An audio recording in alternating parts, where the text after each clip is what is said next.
voltamos então para a nossa última aula a respeito do casamento, para falar da última fase, então, do nosso procedimento em relação ao casamento, que é a fase do registro, então, do termo de casamento. Então, o registro de casamento seria essa última fase, a terceira fase, após o procedimento da habilitação, que é a primeira, e da celebração, que é a segunda.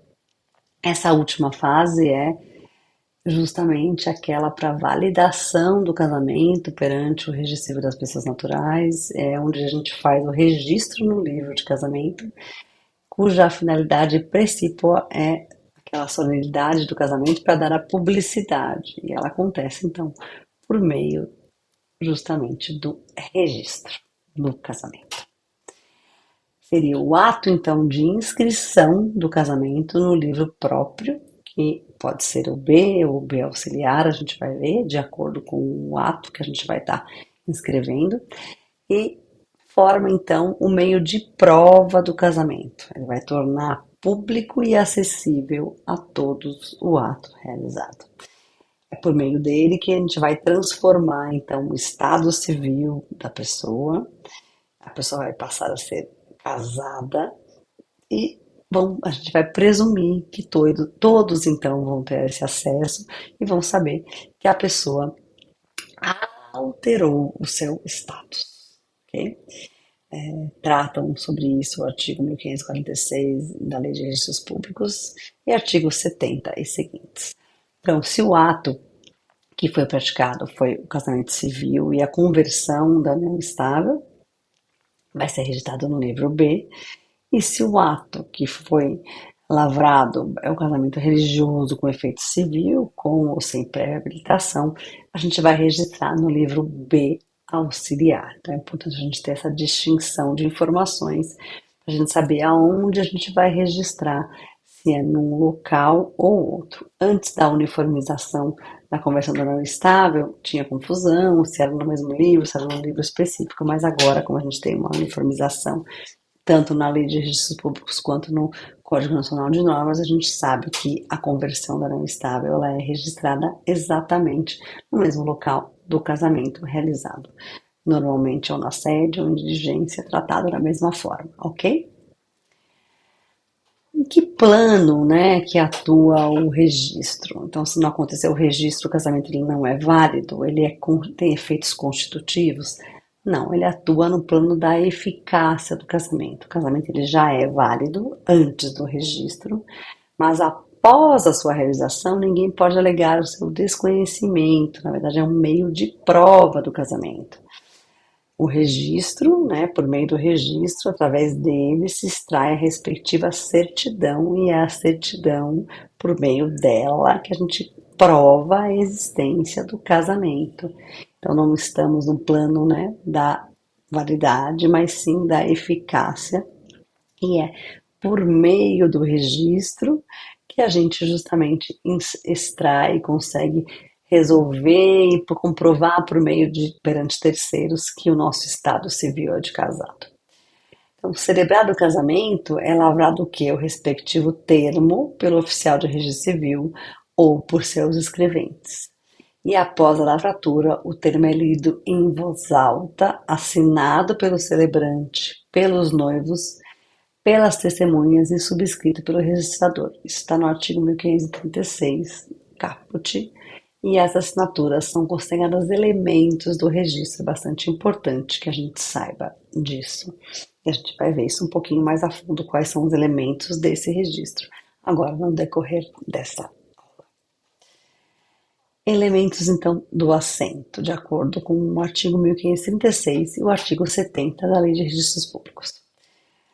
Tem que constar os prenomes, os sobrenomes, data do nascimento, profissão, domicílio e residência atual dos cônjuges. É importante que essas informações ali estejam. Prenomes, sobrenomes, data de nascimento ou de morte, domicílio e residência atual dos pais quando conhecidos. Se a gente não tiver essas informações, a gente tem que constar que são dados ignorados, é assim que a gente consta no nosso termo. Por que que é importante a gente saber esses elementos? Porque pode constar, pode cair, por exemplo, num concurso, uma peça que a gente tem que colocar ali, a gente tem que saber, não sei, tem que colocar que é ignorado. Prenome e sobrenome do cônjuge precedente e data da dissolução do casamento anterior, quando for o caso, quando a gente tiver essa informação. Data da publicação dos proclamas e da celebração do casamento também é bastante importante que conste ali. E quando for conversão da união estável em casamento também, a mesma coisa. Relação dos documentos apresentados ao oficial, também a gente vai ter que mencionar ali quais são os incisos apresentados. Normalmente a gente não coloca exatamente os documentos, mas coloca a menção aos incisos do Código Civil, dos documentos que foram apresentados. Prenome, sobrenome, profissão, domicílio e residência atual das testemunhas. Regime de casamento com declaração da data e da unidade de serviço em cujas notas foi tomada a escritura antinupcial. Claro, quando o regime não for da comunhão parcial ou algum obrigatoriamente imposto pela lei. Outro dado importante, um nome que passa a ter ou nubente ou anubente em virtude do casamento. Se por acaso nenhum dos dois for trocar o nome, importante que conste que continuarão a usar os nomes de solteiros ou continuará a usar o nome de solteira. É uma informação muito importante. A margem do termo vai constar também impressão digital, eventualmente dos contraentes que não souberem assinar o nome. E nesse caso, a gente vai ter que qualificar alguém que vai assinar a arrogo deles, ok? O número de inscrição do CPF é um dado importante e obrigatório, salvo se a pessoa que estiver casando não for obrigada a fazer a sua inscrição no cadastro de pessoa física. Por exemplo, for um estrangeiro de passagem aqui, não residente, que não for obrigado a ter o CPF. Mas atenção, porque mesmo um estrangeiro é obrigado a ter CPF caso ele aqui resida. Só não é obrigado a ter um CPF se for alguém de passagem transitória, ok? E, além disso, aqui que diz o artigo 70, que a nacionalidade e a naturalidade dos contraentes também é algo obrigatório, inclusive consta do modelo padronizado do CNJ. Nome que passa a ter o homem ou a mulher após o casamento, como a gente já disse antes. O item 9 do artigo 70 não foi recepcionado, porque ele falava ali de questões de filiação e quanto à origem da filiação dos filhos, estabelecia tal item que constariam do registro o nome e a idade dos filhos havidos no matrimônio anterior ou legitimados pelo casamento. E a gente sabe que isso não pode mais existir, porque isso vai em confronto direto com o que estabelece a Constituição, que não pode constar de nenhum registro, nenhum elemento que leve, né, a gente saber qual é a origem da filiação ou nenhuma discriminação em relação a essa origem de filiação, ok?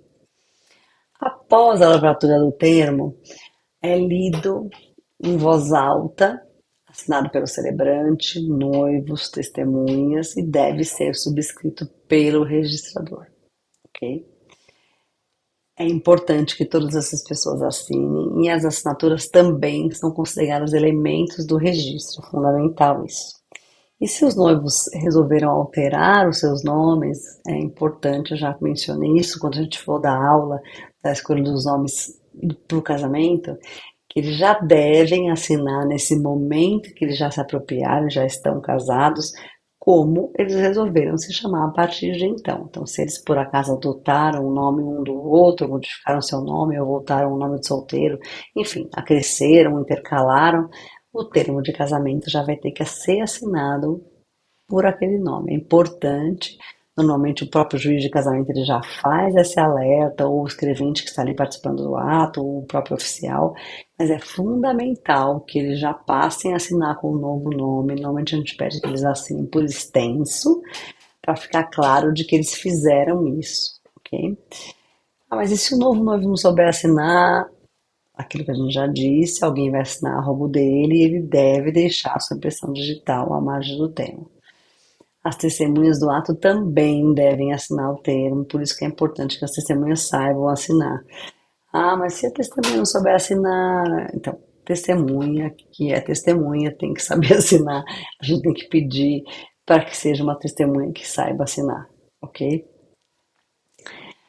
E atenção, a conversão de nome estável é no livro B e tem regras próprias, né? Artigo 70A da Lei de Registros Públicos e 540 do Código Nacional de Normas.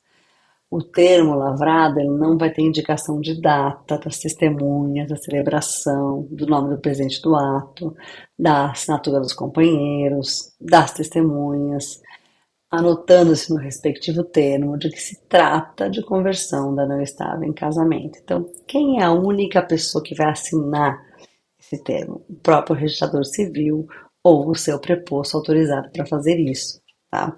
É um ato muito mais simples, porque, como a gente disse, ele vai prescindir de uma celebração. Então, todas aquelas pessoas que fazem parte do cerimonial e do ato solene do casamento não vão estar presentes ali no registro da conversão de não estável em casamento. Então, por óbvio que não vão assinar.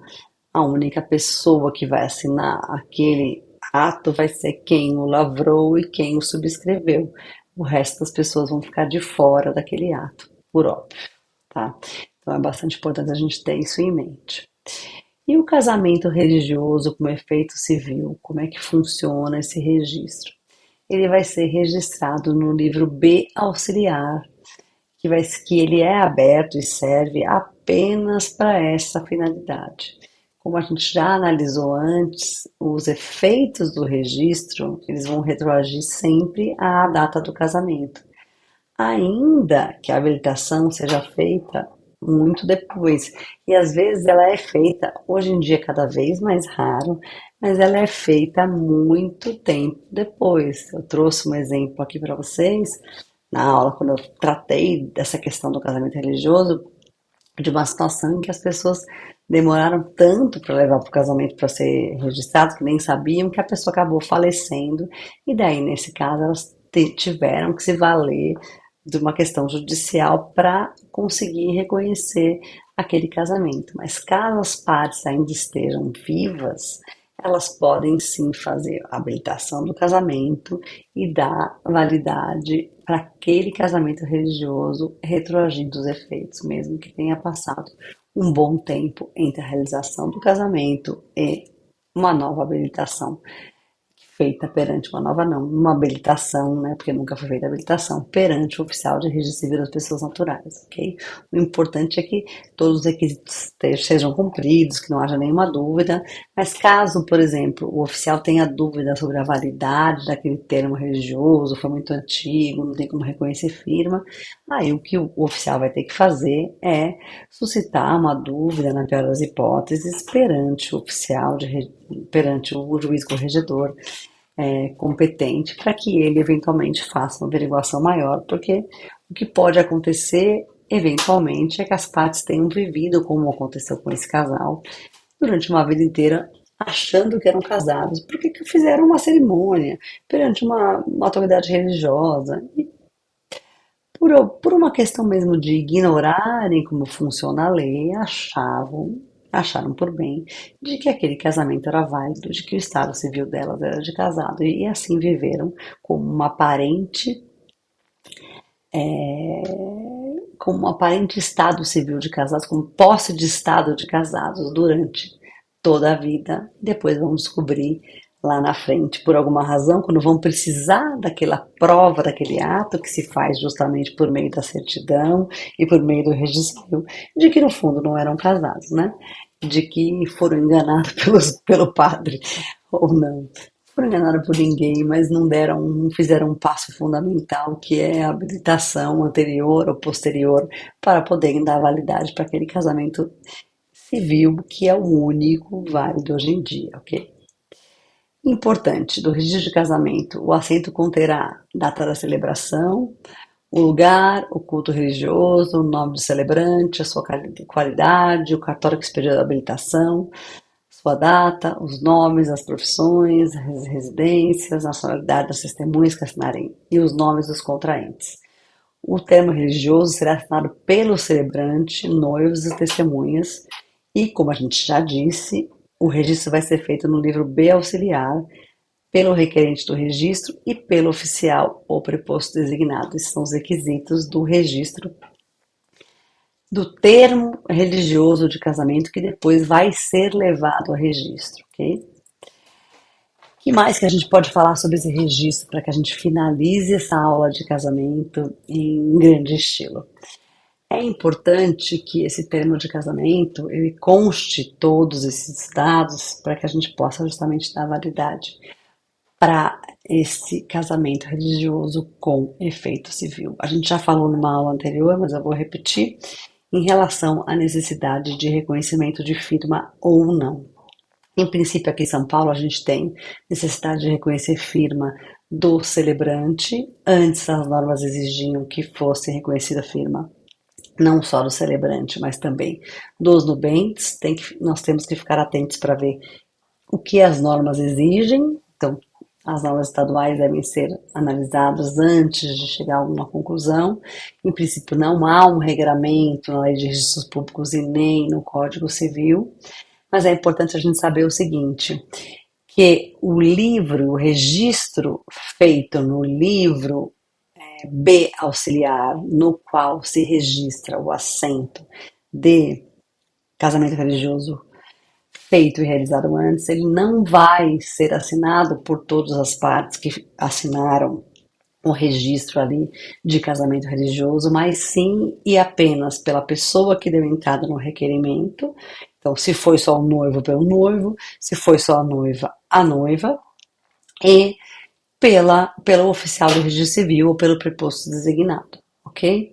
Então, não há uma exigência de que ambos os noivos assinem o termo de casamento religioso civil, aquele que foi transformado, né, os efeitos que foram dados ao casamento religioso e transformado num casamento civil, eles dois não precisam assinar, porque afinal de contas eles já assinaram a habilitação e já assinaram na presença da autoridade religiosa ambos. Então, quem for dar entrada no requerimento, e pode nem ser o noivo, então vamos lembrar, como a gente viu na outra aula, de que se a habilitação for feita previamente e for válida, quem pode dar a entrada no pedido, no requerimento de registro daquele ato, no termo de registro, de conversão, né, de dar efeito civil àquele casamento religioso, é qualquer pessoa interessada. Então pode ser que quem assine o termo seja uma terceira pessoa, tá? E aquele termo vai ser assinado justamente por uma pessoa ali do cartório, ok? Que mais que a gente pode falar sobre isso? Uma vez registrado no cartório de registro das pessoas naturais, aquele registro de casamento, seja ele de conversão de união estável, seja ele de casamento religioso ao qual foi dado efeito civil, ele está apto para que sejam expedidas as respectivas certidões de casamento. E assim as partes podem levar, comprovar para todos os fins possíveis. E que fins possíveis são esses para fins de publicidade? Para que as partes usam essas certidões de casamento? Inúmeros atos, mas o que é o mais comum? Que as pessoas usem para levar as empresas para poder tirar aquela folga depois do casamento, que tem direito, 3 ou 5 dias, que agora não me vem em mente, mas está na CLT. Depois, as pessoas levam nos respectivos seguros de saúde para usar como dependente. Em vários lugares usam como dependente, com quem ganha pensão, vai levar no INSS para ser dependente, enfim. A certidão de casamento, depois no clube, para entrar como dependente no clube. Tem várias finalidades e vários usos, porque as pessoas querem depois serem chamadas justamente de senhora fulana, ainda que não pegue o sobrenome, é o status de casada, como eu disse lá no começo, fechando um ciclo aqui nesse módulo de casamento, ainda que a gente tenha passado tanto tempo décadas e mais décadas ainda, o estado social de casada, se mostrar casada e ser casada ainda é algo importante socialmente, não só para terceiros, mas também para as partes que fazem parte daquele ciclo familiar, daquele núcleo familiar. Então, a expedição da certidão de casamento, no próprio ato de casamento, após a realização, ela já é entregue aos noivos, que normalmente fazem uma foto com aquele documento que simboliza, então, a conclusão desse item, desse procedimento tão importante, chamado de casamento, e que é a união entre duas pessoas, então, que se amam e que pretendem passar a vida inteira juntas, né? Assim se espera. Caso contrário, daí a gente vai ter uma averbação, que é daí o tema do nosso próximo módulo, que são as averbações, então, que acontecem dentro e do âmbito do casamento. Acredito que era basicamente isso que eu tinha para falar para vocês, mas mais uma vez eu me coloco à disposição caso existam dúvidas a esse respeito. Muito obrigada e eu me coloco novamente à disposição de vocês e até o próximo módulo. Obrigada. Este é um produto Vanessa no Foco.